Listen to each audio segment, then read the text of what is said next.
पहले कि हम बढ़ें आज का मुद्दा की तरफ, पहले देख लेते हैं वो रिपोर्ट जो हमें बताएगी कि आज का मुद्दा है क्या, और उसके बाद फिर सीधे डिबेट की तरफ।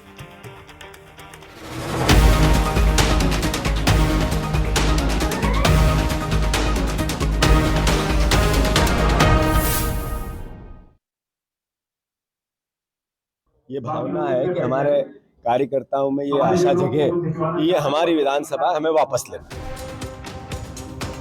बुधनी की बिसात ठीक से बिछने से पहले ही कांग्रेस ने दम लगाना शुरू कर दिया है। पीसीसी चीफ जीतू पटवारी बुधनी में महाविजय का सपना लेकर निकल पड़े हैं।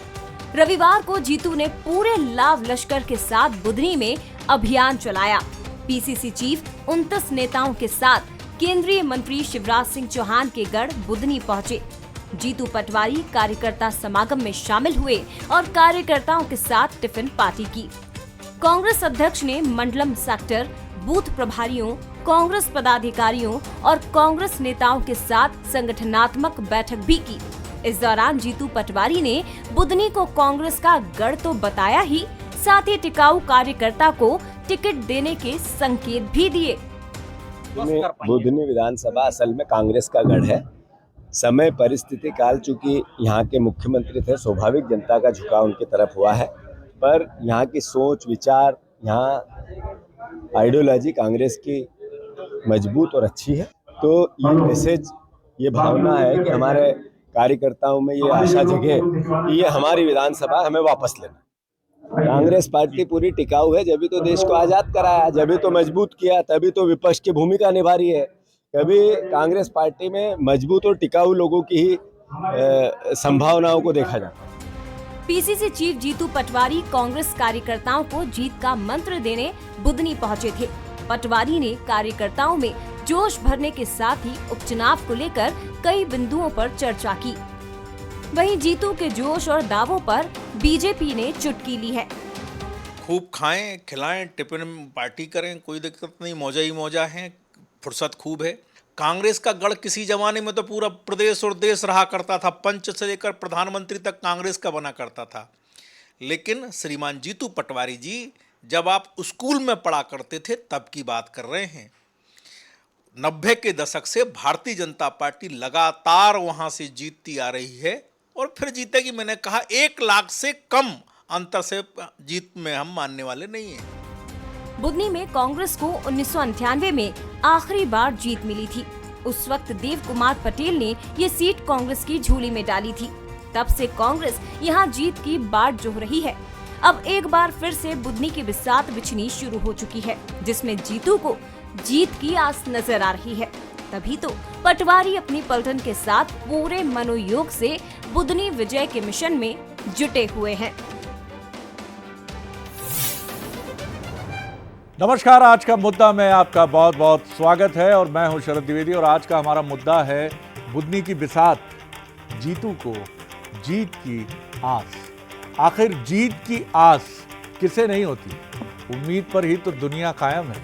और जीतू पटवारी भी अगर ये उम्मीद लेकर आगे बढ़ रहे हैं, कुछ गलत नहीं कर रहे हैं। लेकिन बहुत ज़्यादा हाइप भी नहीं देना चाहिए किसी भी चीज़ को लेकर। बुधनी भी अगर आप मानते हैं बहुत ख़ास है तो जाहिर तौर पर हाइप आपने दे दी है।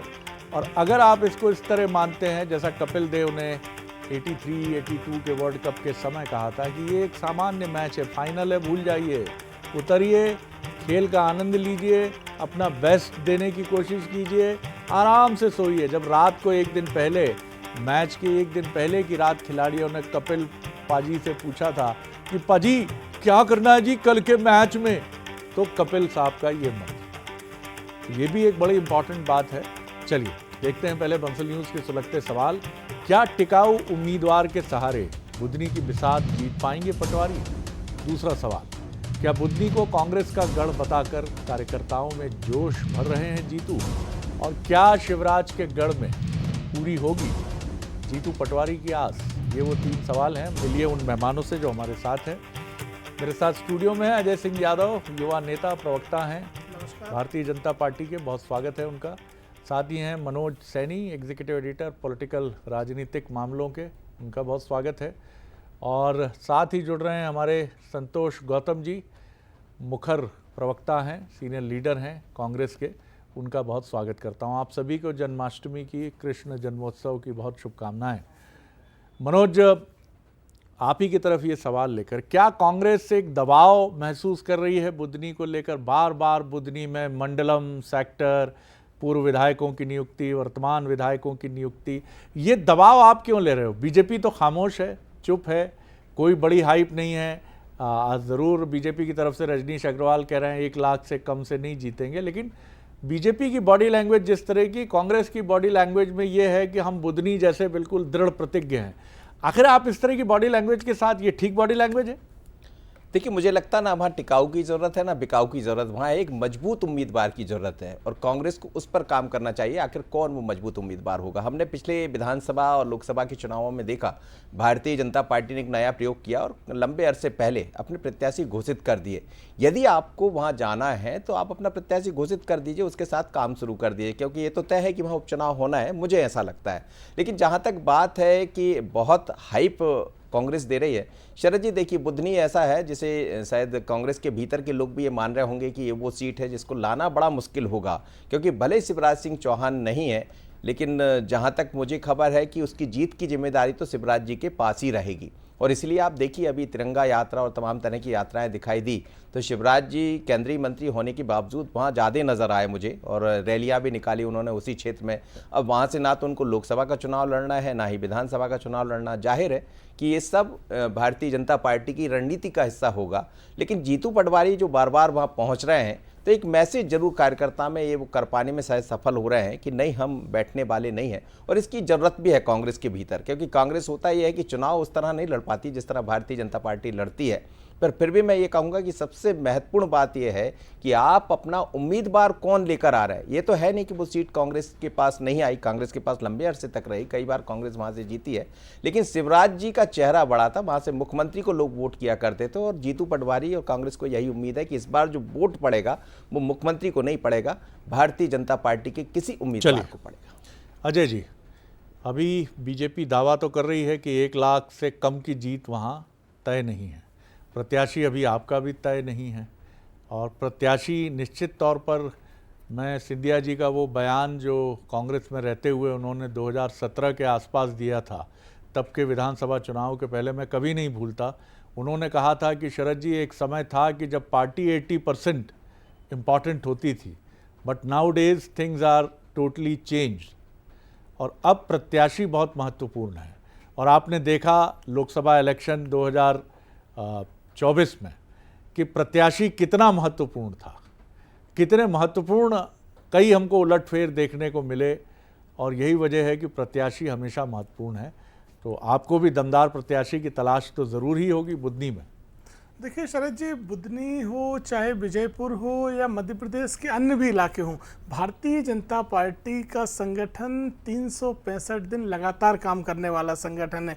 और बुधनी क्योंकि उपचुनाव होना है तो निश्चित ही हमारा संगठन वहाँ विशेष तैयारी कर रहा है। प्रत्याशी भी ऐसा होगा जो जनता के बीच में लोकप्रिय हो, और साथ ही संगठन के स्तर पे भी काम चालू हो गया है। कांग्रेस पार्टी एक मौसमी राजनीति करती है, इसलिए वो परिणाम में कन्वर्ट नहीं कर पाती है। विपक्षी दल की बात नहीं है। अगर आप बुधनी की बात करें तो पिछले 3 चुनाव से कांग्रेस पार्टी बुधनी में बाहर से उम्मीदवार, आखिरी समय में उम्मीदवार देकर एक औपचारिक चुनाव लड़ रही है, और कभी भी 5 साल बुधनी में उन्होंने कोई चुनाव की तैयारी नहीं करी, किसी उम्मीदवार ने वहाँ कभी मेहनत नहीं करी। और अभी भी जीतू पटवारी जो 10 महीने से अपनी कमेटी नहीं बना पा रहे हैं, क्योंकि उपचुनाव है, थोड़ा सा मीडिया में फुटेज मिले, हाईकमान तक जाए संदेश कि मैं सक्रिय हूँ, तो उस तरह की टिफिन पार्टी और इवेंट जैसी रचना कर रहे हैं। अगर इतने गंभीर हैं तो जीतू पटवारी स्वयं चुनाव लड़ लें। लेकिन अगर दूसरी तरफ भारतीय जनता पार्टी को देखें, लगातार 20 सालों से जीत का मार्जिन बढ़ता जा रहा है,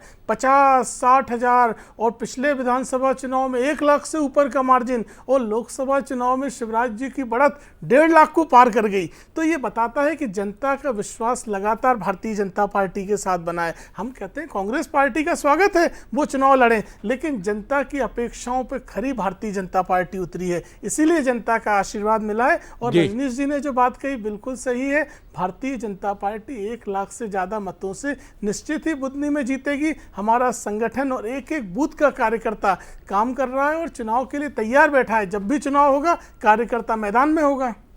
अगर 1 लाख से अधिक मतों से आपके दावे को हम माने कि उसके आसपास जीत होती है, तो ये भी मानना होगा कि बड़े नेता जहाँ से भी जिस विधानसभा क्षेत्र से चुनाव लड़ते हैं, उनके हटने के बाद भी उनका रुतबा और उनका इम्पैक्ट बरकरार होता है। तो ये बुधनी का चुनाव इसकी भी परीक्षा करेगा कि क्या बड़े नेताओं का इम्पैक्ट उनके चुनाव लड़ने के समय तक ही सीमित रहता है और उसके बाद उसमें गिरावट आती है, या फिर वो वैसा का वैसा ही रहता है। तो एक चुनौती ये उतनी बड़ी बीजेपी के लिए भी है कि बीजेपी क्या बुधनी में वही 1 लाख की रिदम को बरकरार रखती है।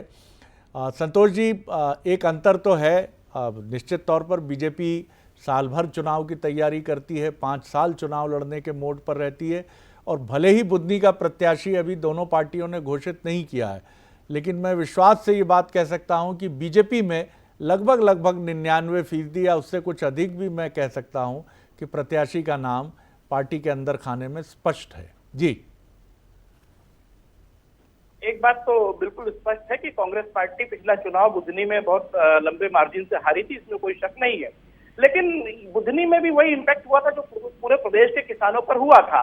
भारतीय जनता पार्टी ने मोदी जी की गारंटी के नाम पर किसानों से एक झूठा वादा किया था कि हम 2700 रुपए गेहूं का समर्थन मूल्य देंगे, 3100 रुपए धान का समर्थन मूल्य देंगे, और इस प्रकार के झूठे वादों में न केवल प्रदेश की जनता बल्कि बुधनी की जनता भी आ गई थी। और चूंकि शिवराज सिंह जी वहीं के थे, बुधनी के थे, तो और जनता ने उन पर विश्वास किया। लेकिन यह भी एक हकीकत है, मैं पिछले चुनाव में बुधनी में काम करने गया था, बुधनी विधानसभा में, तो मैंने वहां देखा कि वहां सड़कों की स्थिति, शरद जी आप चाहें तो मैं आपको बता सकता हूं, सड़कों की स्थिति पूरे मध्य प्रदेश में जितनी जगह जगह खराब हो रही, बुधनी में भी कोई उससे अलग स्थिति नहीं है।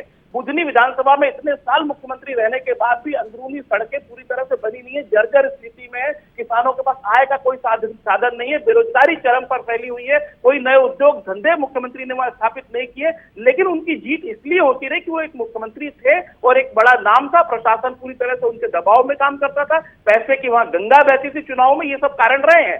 तो निश्चित रूप से शिवराज सिंह जी का अपना ऑरा था जो बुधनी जिताने में काम करता था।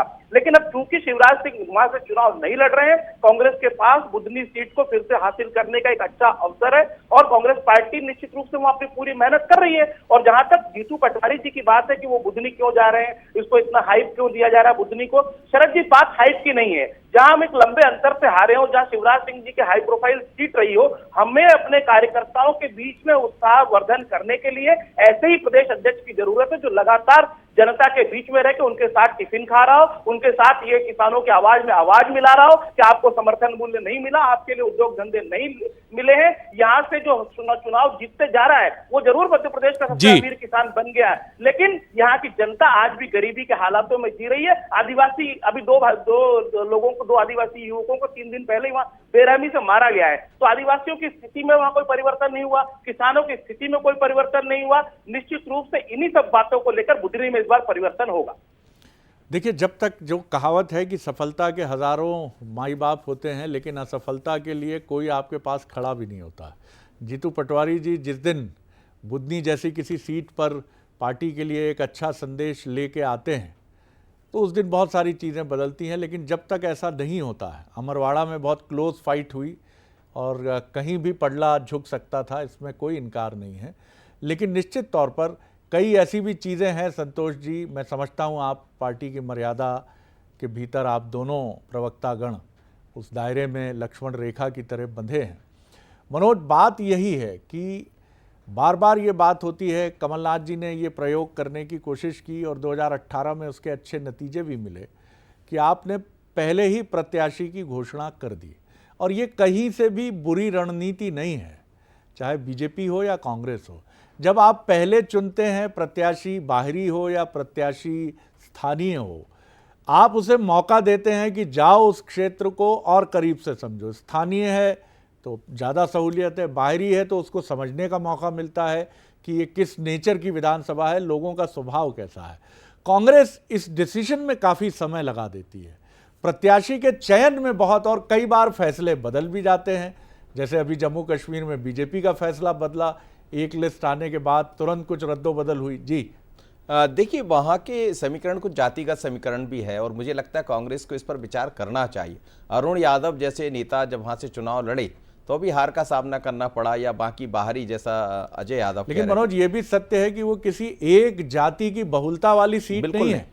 जी, मुश्किल से शिवराज सिंह चौहान जी जिस जाति से आते रहे हैं किरार समुदाय से, उसके मेरे ख्याल से 20,000 या उससे कुछ अधिक ही मतदाता होंगे वहाँ। बिल्कुल आप ठीक कह रहे हैं शरद जी, और इसीलिए मैं कह रहा हूं कि वहाँ जातिगत समीकरण वैसा तो चलेगा नहीं। अब आपको ये तय करना पड़ेगा कि आप कैंडिडेट क्या स्थानीय लेकर आ रहे हैं। देखिए, स्थानीय कैंडिडेट को आसपास आप जुड़े रहते हैं, लगातार आपके संपर्क में रहता है। पिछली बार हमने देखा विक्रम को दिया वहाँ से, लेकिन वो स्थानीय होते हुए भी बाहरी ज़्यादा रहे और उस तरह की छाप आपके सामने कौन था, एक मुख्यमंत्री जैसा चेहरा था, तो कम से कम टक्कर के रूप में एक ऐसा कैंडिडेट लेकर आते जो सीधा टक्कर दे पाता, लेकिन वो ना हो सका। पर फिर मैं कहूँगा कि शिवराज जी एक बड़ा चेहरा था। अभी तक जनता जिसको वोट करती थी वो मुख्यमंत्री को वोट करती थी, वो जानती थी कि ये मुख्यमंत्री हैं और अगले आगामी हमारे क्षेत्र के मुख्यमंत्री होंगे, और बहुत सारे काम भी किए। माफ कीजिएगा, एक थोड़ा काल्पनिक सवाल है, क्या कोई चौंकाने वाला फैसला भी हो सकता है? मेरा इशारा है बिल्कुल कि क्या शिवराज जी के परिवार से उनके पुत्र हो सकते हैं? क्योंकि उस लिगेसी का आप इसको किस भी नज़रिए से देखिए, परिवारवाद से देखिए, इससे देखिए, लेकिन सच ये होता है कि जनता के मन में उस परिवार के प्रति एक स्नेह ज़रूर होता है जिस परिवार का एक लंबे समय तक किसी विधानसभा में होल्ड है। देखिए सर जी, एक बड़ी खबर और मैं आपसे शेयर कर रहा हूँ। हालांकि ये बड़ी खबर ये है कि जिसकी तरफ आप इशारा कर रहे हैं वो हो सकता है, और आगामी कुछ दिनों बाद ये निर्णय होने जा रहे हैं कि अब ये सब कोई चीज़ नहीं होगा, परिवारवाद इन सब चीज़ों से तो खैर ठीक है, लेकिन इससे इतर दूसरी चीज़ें, लोकसभा के जिस तरह के परिणाम आए तो उसके बाद कुछ निर्णय बदलने जा रहे हैं। और 70-75 का जो बार बार चीज़ें चलती थी, इस पर बड़ी गहन मंथन चल रहा है पार्टी के भीतर।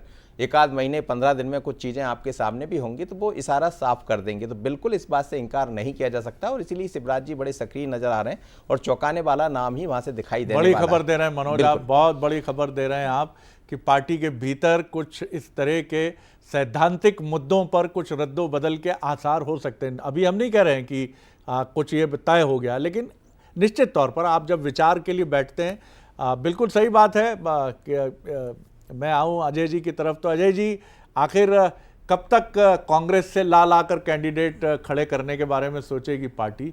हालांकि बुधनी में वो स्थिति नहीं है, बुधनी तो आपका स्ट्रांग होल्ड शुरू से रहा है, लेकिन फिर भी यह अच्छा तरीका है कि कुछ जगह आप अपने प्रतिमान धीमे करिए, क्योंकि आफ्टर ऑल चुनने का जिम्मा तो जनता का ही है। जी देखिए शरद जी, भारतीय जनता पार्टी और कांग्रेस में एक मूल अंतर है।